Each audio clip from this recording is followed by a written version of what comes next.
আওয়ামী ফ্যাসিবাদকে আমরা সবাই স্পেস দিচ্ছি এবং এই স্পেস দেওয়া বন্ধ করার জন্য প্রথম যেটা জরুরি সেটা হলো প্রত্যেকটা এলাকায় যারা এই আন্দোলনের বিরুদ্ধে অস্ত্র ধারণ করেছিল, লাঠি ধারণ করেছিল এবং শেখ হাসিনাকে দেখানোর জন্য ছবি তুলেছিল, সেলফি তুলেছিল, এই যে আমি রাজপথে আছি শেখ হাসিনার জন্য, এই লোকগুলোর তালিকা কেন হবে না? তাই না? প্রত্যেকটা এলাকায় তালিকা ঝুলাই দিতে হবে, যাতে করে এই লোকটা গণ অধিকারে যুক্ত হতে না পারে, জামাতে যুক্ত না হতে পারে, বিএনপিতে যুক্ত না হতে পারে, আরও যে দল আছে কোনো দলের জন্য যুক্ত না হতে পারে। কিন্তু এই উদ্যোগটা আমরা কেউই বলছি না, কেউই নিচ্ছি না। শুধুমাত্র আন্দোলনের তালিকা করলে হবে না, আহত তালিকা করলে হবে না, নিহত তালিকা করে, নিহত যে সে তো মারাই গেছে, ঠিক আছে? সমাজকে বাঁচানোর জন্য প্রথম এই তালিকাটা করতে হবে। দেখছিলাম যে সরকার আওয়ামী লীগকে সুবিধা দিচ্ছে। আমার প্রশ্ন হলো, আমরা কি আওয়ামী লীগকে সুবিধা দিচ্ছি না? ঠিক আছে, বিভিন্ন দলে দলে ঢুকছে, আওয়ামী লীগের নেতাকর্মীরা ঢুকছে, কর্মীরা ঢুকছে।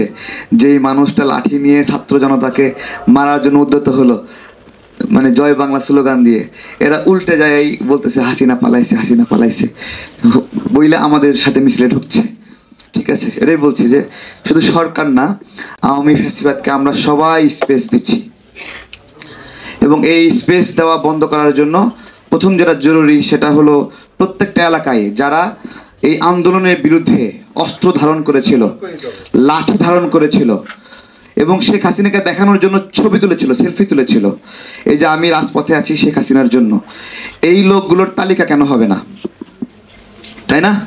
প্রত্যেকটা এলাকায় তালিকা ঝুলাই দিতে হবে, যাতে করে এই লোকটা গণ অধিকারে যুক্ত হতে না পারে, জামাতে যুক্ত না হতে পারে, বিএনপিতে যুক্ত না হতে পারে, আরও যে দল আছে কোনো দলের জন্য যুক্ত না হতে পারে।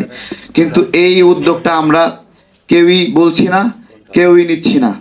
শুধুমাত্র আন্দোলনের তালিকা করলে হবে না, আহত তালিকা করলে হবে না, নিহত তালিকা করে, নিহত যে সে তো মারাই গেছে, ঠিক আছে? সমাজকে বাঁচানোর জন্য প্রথম এই তালিকাটা করতে হবে। একটা দাবি রেখে যাই যে একটা কথা উঠছে, গণতন্ত্র মানে ভোটের জন্য বিপ্লব হয়নি, সবচেয়ে এই কথাটা খোঁচা মেরে বলা হচ্ছে। মূলত এটা আমরা যারা রাজনৈতিক কর্মী আমাদেরকে এটা বলা হচ্ছে যে ভোটের জন্য বিপ্লব হয়নি, অর্থাৎ তারা ভোটাধিকারকে অস্বীকার করতে চাচ্ছেন। কি ভাষায় অস্বীকার করছেন?